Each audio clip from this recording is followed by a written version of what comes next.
चाहे मनुष्य कितना ही अभागा क्यों ना हो, यदि वह प्रातः काल 3 बजे से लेकर 6 बजे के मध्य ब्रह्म मुहूर्त में उठकर अपने कर्म आरंभ कर दे, तो वह जो भी इच्छा करता है वह निश्चित ही पूर्ण होती है। एक समय की बात है, माता पार्वती ने भगवान शिव से निवेदन किया, हे स्वामी, मैंने देखा है कि चाहे मनुष्य कितना ही दुर्भाग्यशाली क्यों न हो, यदि वह ब्रह्म मुहूर्त में उठता है तो उसके जीवन में सुख, शांति और सफलता स्वतः आने लगती है। ऐसा क्यों होता है? कृपया मुझे इस रहस्य का बोध कराइए। भगवान शिव ने प्रसन्न होकर कहा, हे देवी, तुम्हारा यह प्रश्न अत्यंत कल्याणकारी है। मैं तुम्हें इस प्रश्न का उत्तर एक कथा के माध्यम से दूंगा। ध्यानपूर्वक सुनो।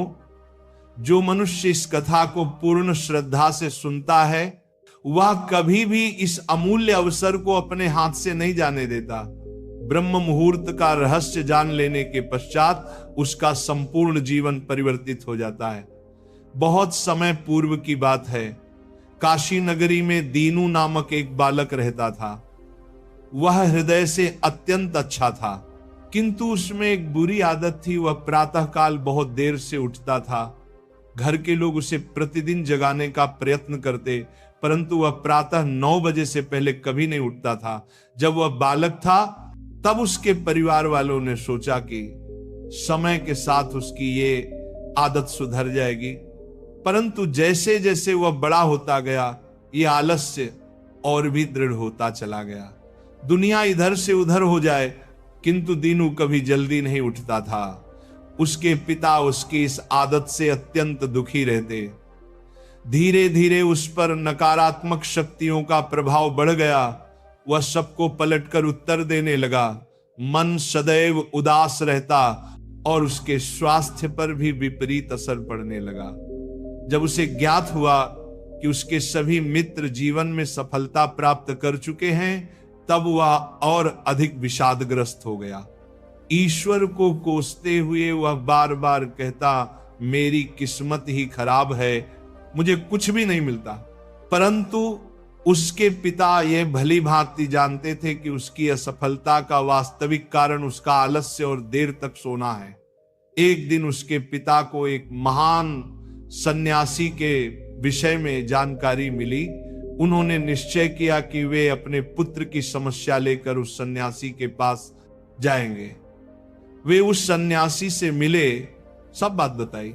सन्यासी ने कहा, कल अपने पुत्र को मेरे आश्रम में ले आइए, मैं उसे एक उपाय बताऊंगा। पिता घर लौटे। उन्हें ज्ञात था कि यदि वे सीधे कहेंगे तो पुत्र तैयार नहीं होगा, अतः उन्होंने प्रेम पूर्वक कहा, बेटा, तेरे सभी मित्र सफलता प्राप्त कर चुके हैं, क्या तू सफल नहीं होना चाहता? लड़के ने उत्तर दिया, चाहता तो हूं पिताजी, पर जब भी उनसे रहस्य पूछता हूं वे कुछ नहीं बताते। पिता मुस्कुराए और बोले, मुझे उस रहस्य का ज्ञान हो गया है कि वे सब सफल क्यों हो रहे हैं। लड़का उत्साहित होकर बोला, कृपया बताइए पिताजी। पिता ने कहा, कल प्रातः एक सन्यासी के आश्रम में जाना होगा। यदि तू समय से पहुंच गया तो वह तुझे ऐसा मंत्र देंगे जिससे तू सफल हो जाएगा, किंतु एक शर्त है। लड़के ने कहा, मैं आज रात्रि भर जागता रहूंगा और प्रातः इस सन्यासी से मिलने जाऊंगा। पिता बोले, ठीक है, पर उनकी आज्ञा का पालन अवश्य करना। रात्रि में पहली बार उस लड़के ने जागे रहने का प्रयत्न किया, परंतु कुछ ही समय में नींद ने उसे घेर लिया। प्रातः जब उसकी आंख खुली तो समय बीत चुका था। सन्यासी से मिलने का अवसर निकल गया था। पिता ने कहा, बेटा, जिसने अपने जीवन का प्रारंभ ही आलस्य से किया वह सफलता कैसे पाएगा? जाओ फिर सो जाओ। यह सुनकर दीनू अत्यंत व्यथित हो गया। उसने मन ही मन संकल्प लिया कि वह अगले दिन अवश्य समय पर पहुंचेगा। उसने अपने पैर में हल्का सा घाव कर लिया ताकि दर्द के कारण उसे नींद ना आए। यह उसके जीवन का पहला अवसर था। जब उसने प्रातः काल का उदय देखा, वह तत्काल तैयार होकर सन्यासी के आश्रम पहुंचा। वहां उसने देखा कि सन्यासी और उनके शिष्य ध्यान में लीन हैं। ध्यान समाप्त होने के बाद वह सन्यासी के चरणों में गिर पड़ा और बोला, गुरुदेव कृपा कर मुझे ऐसा मंत्र बताइए जिससे मैं भी अपने मित्रों की भांति सफल हो सकूं। सन्यासी मुस्कुराए और बोले, अच्छा तो तुम वही बालक हो जिसके पिता मुझसे मिलने आए थे। मैं तुझे वह मंत्र अवश्य दूंगा, परंतु एक शर्त पर। लड़का चिंतित हो उठा, कौन सी शर्त गुरुदेव? सन्यासी बोले, तुझे अगले 21 दिनों तक मेरी आज्ञा का पालन करना होगा, तब मैं तुझे वह दिव्य मंत्र दूंगा। यदि बीच में तेरा संकल्प टूटा तो उस मंत्र का कोई प्रभाव नहीं रहेगा। लड़के ने दृढ़ निश्चय के साथ कहा, गुरुदेव मैं आपकी सभी आज्ञाएं स्वीकार करता हूं, अगले 21 दिनों तक मैं आपका दास बनकर रहूंगा। सन्यासी बोले, अच्छा कल से तेरा कार्य प्रारंभ होगा, तू यहीं आश्रम में रहेगा, ब्रह्म मुहूर्त में उठेगा, ध्यान करेगा और अन्य कार्यों में सहयोग करेगा। संकल्प दृढ़ रखना। पहले कुछ दिन सब ठीक रहा, पर 8वें दिन उसका संकल्प टूट गया। वह फिर देर तक सोया रह गया। प्रातः जब उठा तो अत्यंत पछताया और रोते हुए सन्यासी के चरणों में गिर पड़ा, गुरुदेव मुझसे बड़ी भूल हो गई, अब मैं कभी सफल नहीं हो पाऊंगा। सन्यासी ने स्नेहपूर्वक कहा, नहीं पुत्र, फिर से आरंभ कर, असफलता ही सफलता की जननी है। अब दृढ़ संकल्प के साथ आगे बढ़। लड़के ने पूछा, गुरुदेव ब्रह्म मुहूर्त में उठना इतना आवश्यक क्यों है?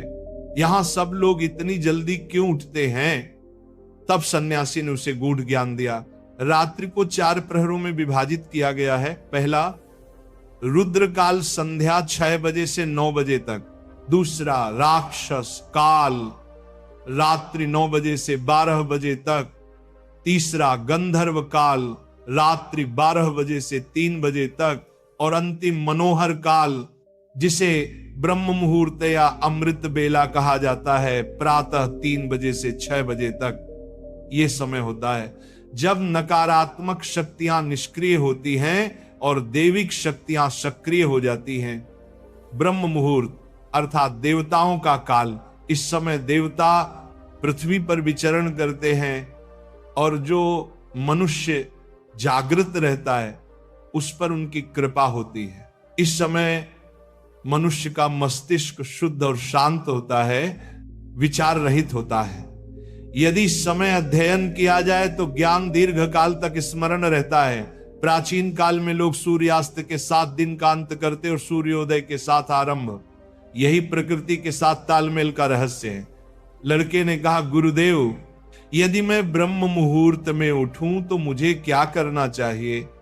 सन्यासी बोले, प्रातः उठते ही सबसे पहले धरती माता को प्रणाम करो, फिर अपनी दोनों हथेलियों को देखो और ईश्वर को धन्यवाद दो कि उन्होंने तुम्हें एक और शुभ प्रभात देखने का अवसर दिया। उसके पश्चात स्नान करो, जिससे शरीर ही नहीं मन भी शुद्ध होता है। फिर ध्यान आरंभ करो। ब्रह्म मुहूर्त में ध्यान का काल अत्यंत शुभ माना गया है। यदि तुम किसी मनोकामना की पूर्ति चाहते हो तो उसी समय ध्यान में बैठो। रीढ़ और गर्दन सीधी रखो, सुखासन में बैठकर आंखें बंद करो और ध्यान आज्ञा चक्र पर केंद्रित करो, जो दोनों भौहों के मध्य स्थित है।